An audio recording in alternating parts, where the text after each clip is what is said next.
Hello everyone, thank you for your interest in this lecture session about agricultural extension and communication. This lecture is intended for those people who want to review on some of the topics on agricultural extension and communication in preparation for their university term examination or work application and even licensure examination. For this session, we will talk about the following topics: agricultural extension education, the four paradigms of agricultural extension, extension as intervention, and with the topic extension as intervention, it includes the following: strategies to influence farmers' behavior, methods of influencing human behavior into modes of intervention. And lastly, we will tackle about extension philosophy and principles.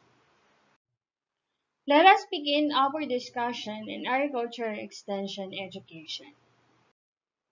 Agricultural extension education is a system of educating and training the rural people to develop skills and abilities in farming, homemaking, and youth building.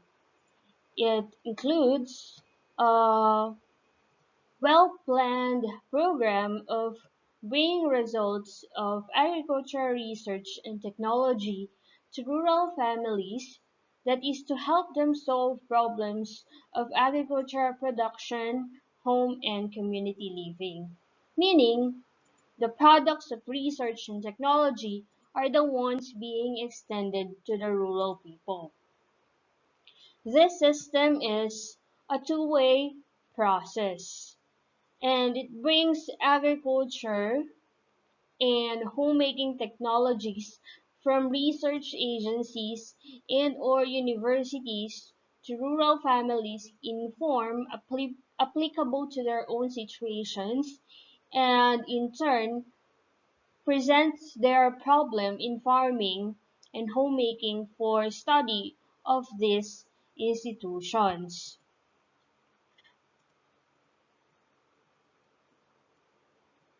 For example, here in the Philippines, the Agricultural Training Institute is the extension and training arm of the Department of Agriculture.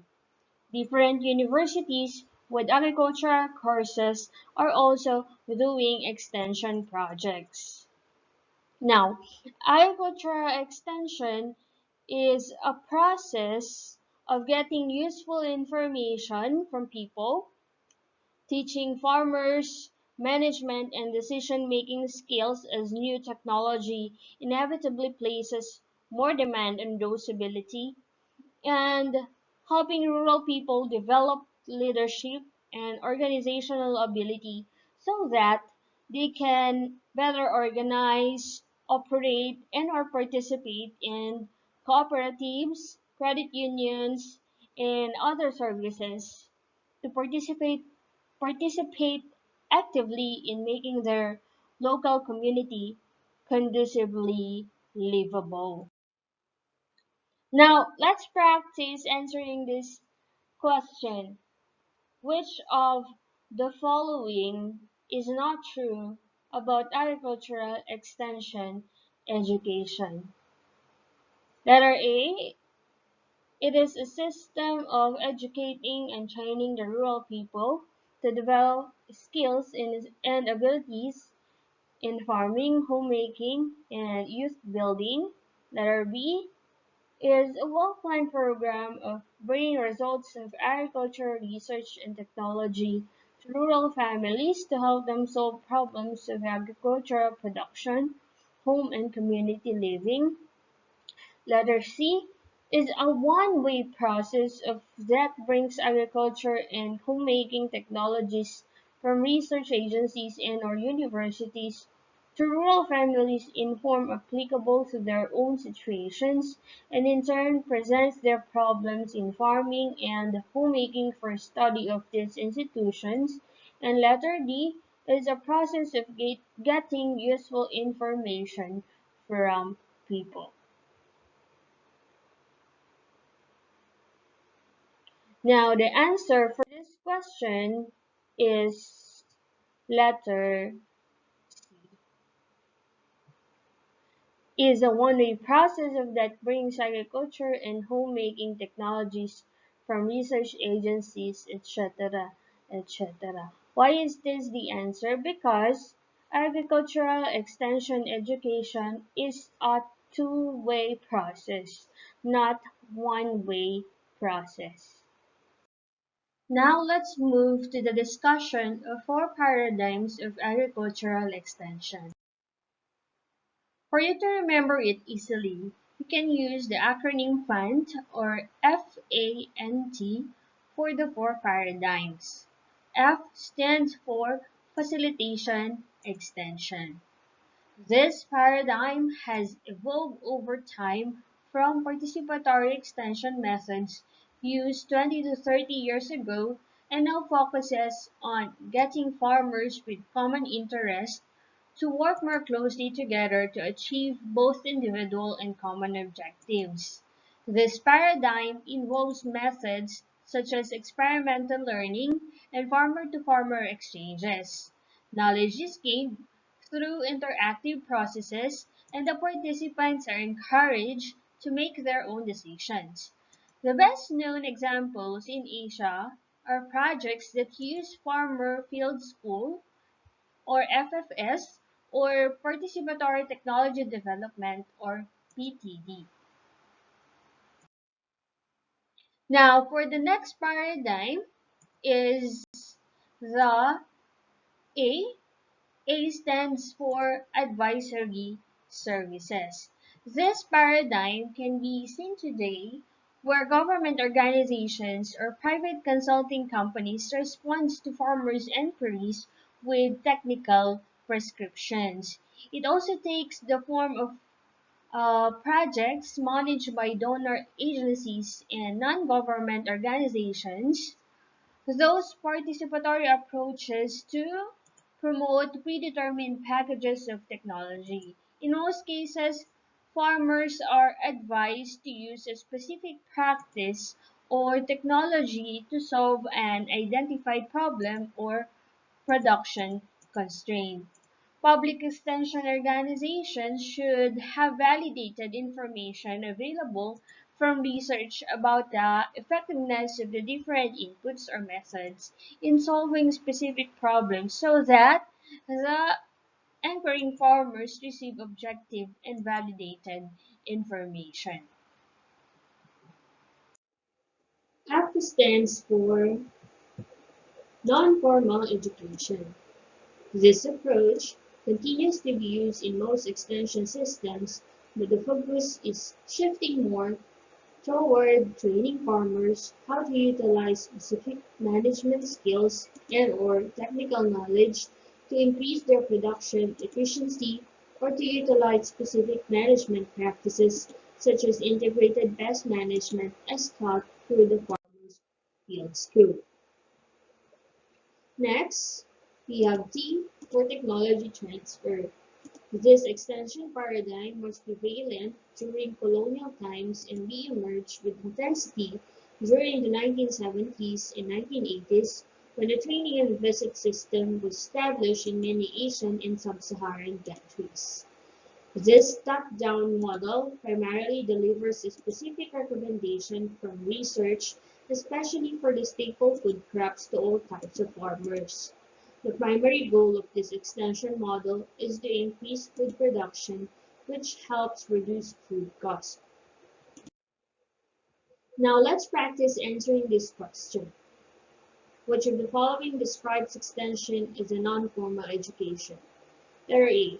The primary goal of this extension model is to increase food production, which helps reduce food cost. Letter B. This approach continues to be used in most extension systems, but the focus is shifting more toward training farmers. Letter C. In most cases, farmers are advised to use a specific practice or technology to solve an identified problem or product constraint. And letter D focuses on getting farmers with common interests to work more closely together to achieve both individual and common objectives.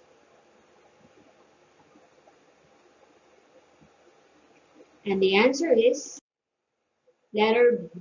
This approach continues to be used in most extension systems, but the focus is shifting more toward training farmers. Now let us briefly discuss extension as an intervention.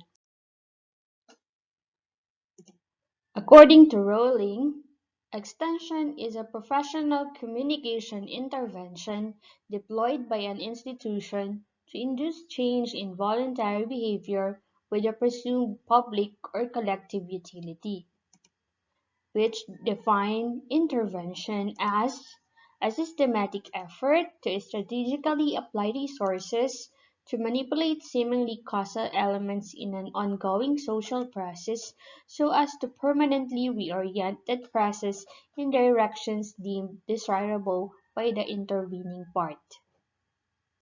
Let's discuss now the strategies to influence farmers' behavior. We have three strategies.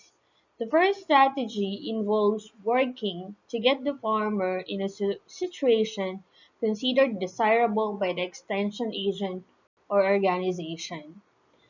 The second strategy involves doing for or working for farmers' interest, and the third strategy is doing with or working jointly with a farmer to solve their problems.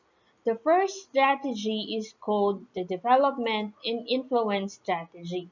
Example of this is persuading farmers as to the wisdom of a particular strategic initiative so that there is real commitment as opposed to mere compliance. The second strategy is social marketing strategy. An effective marketing strategy starts with an effective product based on the needs of the consumers, meaning the strategy should have the needs of the consumer as the baseline. For the third strategy, it is the problem-solving strategy. The strategy requires that extension workers help the farmers with analysis and decision making. Now, let's talk about the different considerations in the choice of strategy. For considerations in the choice of strategy, we can use the acronym PTT. That is for the ease of remembering. The first consideration answers the questions: is extension advice given where an optimal solution can be found with research? Or the solution of problem depend heavily on farmers' value judgment, involvement, and capabilities? For the second consideration, it answers this question: can farmer make decisions in his or her own long-term interest, but with concern for consequences to others?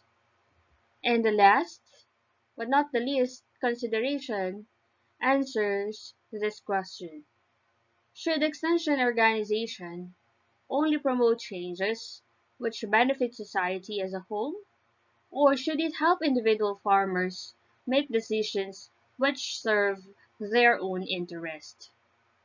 The first consideration is what we call the problem area. The second one is the trust in farmers' capabilities. And the last one is what we call the task of extension organization. Now, let us briefly discuss the different methods for influencing human behavior. You can use this acronym CAMMEOS, that is CCAMMEOS, to easily remember the different methods of influencing human behavior. The first method is in which power is exerted by an authority forcing somebody to do something. In some cases, this method is unsuitable. For example, this is unsuitable for changing behavior that requires initiative by people to be coerced. Examples of this are government regulations related to public health, traffic control, and environmental upkeep. And this is referring to the method we call compulsion, or coercion. The next method is changing farmers' social and/or economic structure. This method is possible when we agree with the farmer about his or her optimal behavior. Possible when we consider changes in these structures desirable, and if we have the freedom to work towards these changes. We can also do this either through power or by conviction. And an example of this method is the formation of self-help groups for improved distribution of inputs and marketing of produce. Now, another method is what we call advice. Advice can be used if farmers agree with the extension agent about the nature of their problems and the criteria for choosing the correct solution. Of course, the extension agent knows enough about the farmer's situation and has adequate information to solve their problems in a way which have been tested scientifically or in practice. And also, the farmers are confident that the extension worker can help them with a solution to their problems. This can also be used if the extension agent does not think it's necessary or possible for farmers to solve their problems themselves. And of course, farmers have sufficient means if farmers have sufficient means at their disposal to carry out the advice. The next one or the next method is manipulation. This is influencing farmers' knowledge level and attitudes without farmers being aware of it. This method is possible if we believe it is necessary and desirable for the farmer to change his or her behavior in certain direction, and if we think it's unnecessary or undesirable for the farmer to make independent decisions, and if we control the techniques for influencing farmers without them being aware of it. Another method is what we call providing means. This is applicable when the farmer is trying to achieve goals with the extension agent considered to be appropriate, and the farmer does not have the means available to achieve these goals or does not wish to risk using these means. The next method is what we call exchange. When you say exchange, it refers to an activity or event in which goods or services are exchanged between two individuals or groups. This is applicable if each party considers the transaction to be in their favor, if each has the goods or services desired by the other, and each can only deliver his or her part when the exchanged goods or services have been delivered by the other. In this situation, farmers are receiving the goods and services they need, and the extension agent are receiving the data or information or the knowledge that they need. Another method is through openly influencing farmers' knowledge and attitude. This method is applicable when we believe that farmers can't solve his or her own problems because she or he has insufficient or incorrect knowledge and or because his or her attitude does not match his or her goals. And also, applicable when we think that the farmers can solve his or her own problems if she or he has more knowledge or has changed his or her attitudes, and when we are prepared to help the farmers collect more and better knowledge or influence the farmers attitude. The last method is providing service. In the acronym CAMMEOS, S is for service.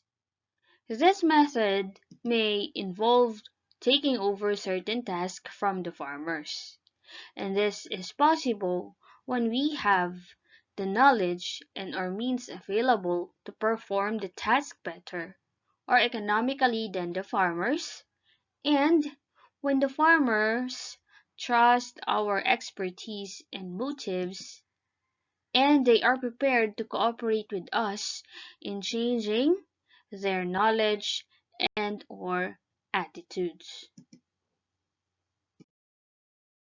Now let us try to answer this question. Which of the following clearly pertains to a method of influencing human behavior that openly influence farmers' knowledge and attitude? Letter A.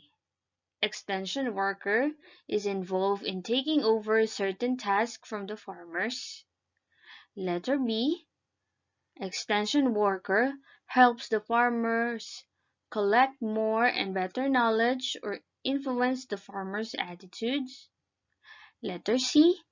Extension worker controls the techniques for influencing farmers without them being aware of it. And letter D. Extension agents does not think it's necessary or possible for farmers to solve their problems.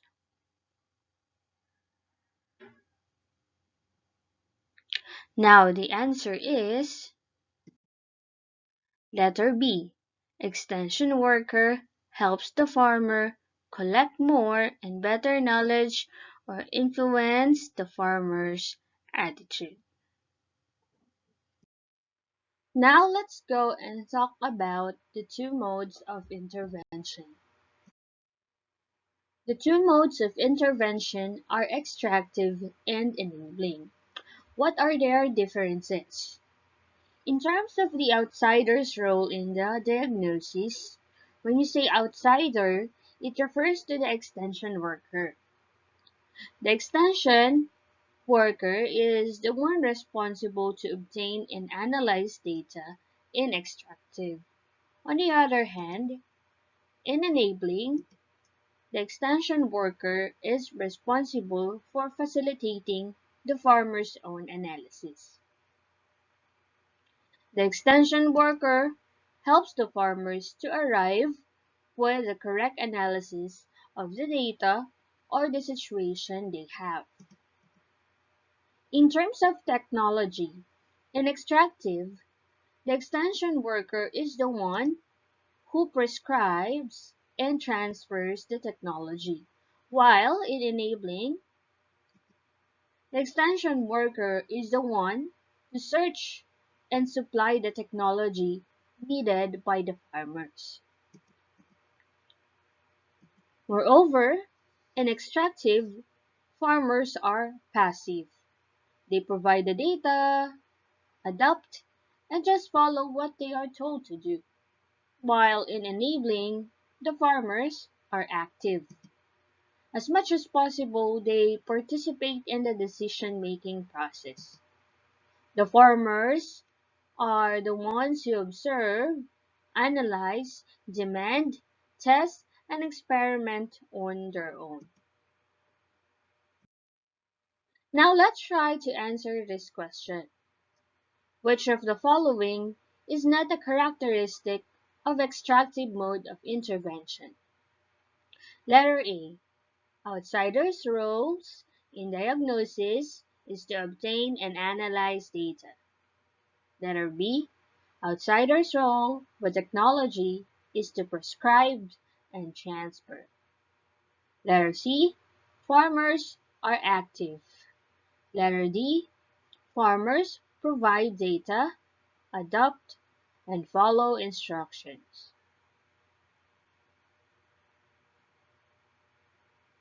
The answer is letter C. Farmers are active. In extractive mode of intervention, the farmers are passive. Now let's discuss about extension philosophy and principles.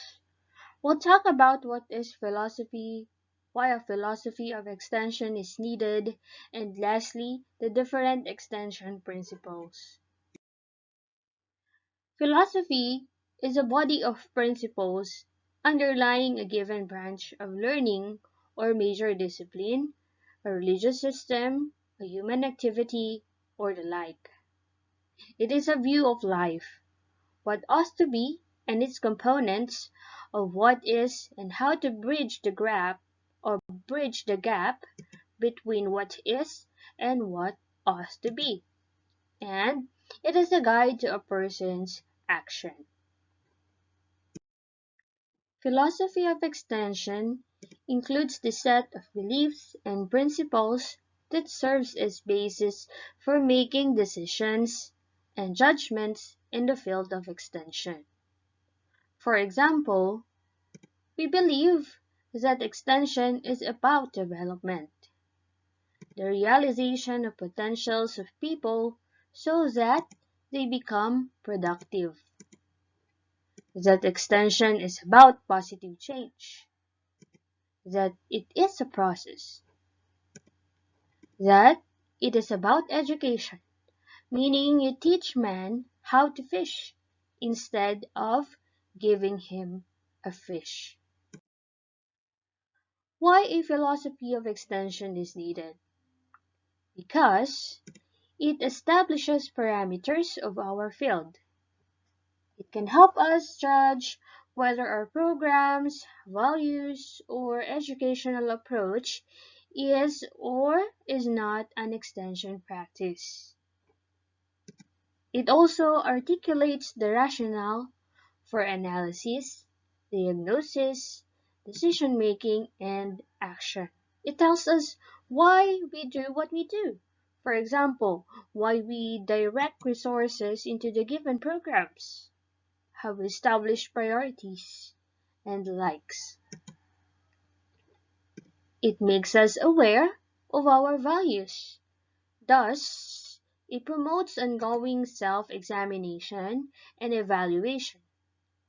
And because of that, it is good for the health of the extension organization by encouraging creativity and organizational renewal.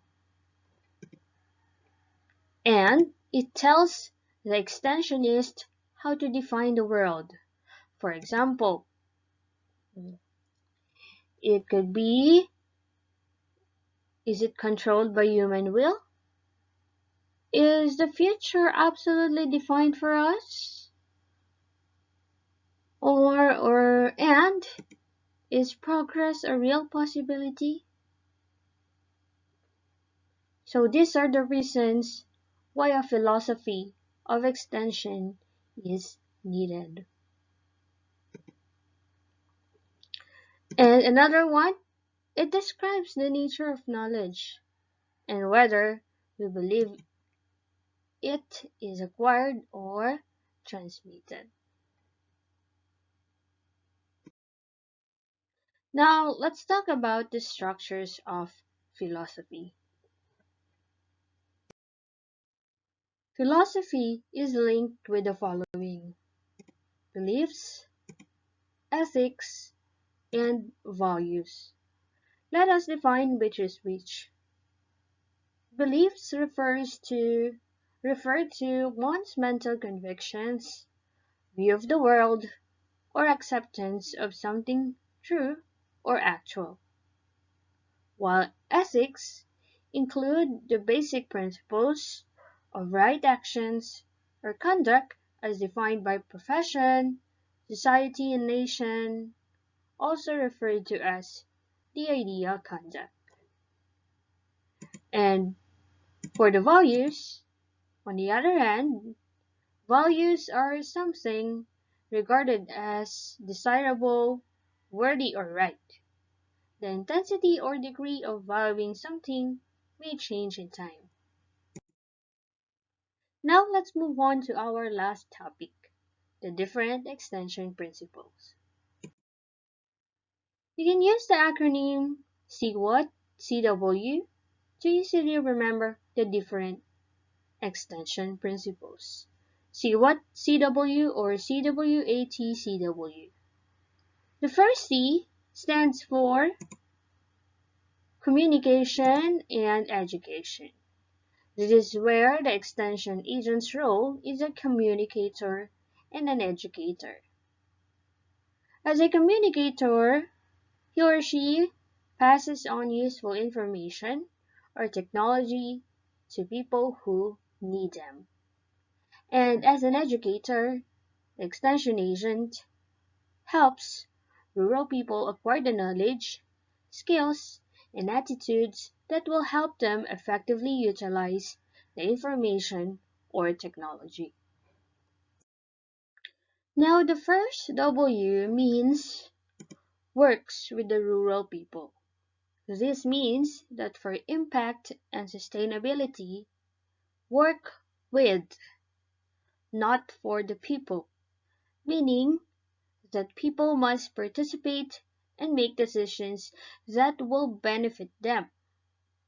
An extension agent must assist them by providing all the information needed and possible alternative solutions to their problems. Next is the accountability to client. In this principle, the extension agent must justify to the organization whatever action he or she takes and be accountable and responsible to the clientele on whatever advice or information given to him. And also, the clientele is the one to pass judgment on the success or failure of the extension programs.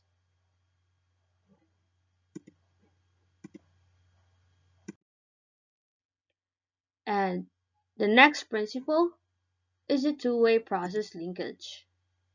In this principle, extension workers disseminate information and technology to and receive feedback from clientele so that their needs can be better fulfilled. They learn from the clientele the wealth of their experiences. And this two-way information flow at different stages. Stage 1, when the problem is being defined. Stage 2, when the recommendations are tested in the field.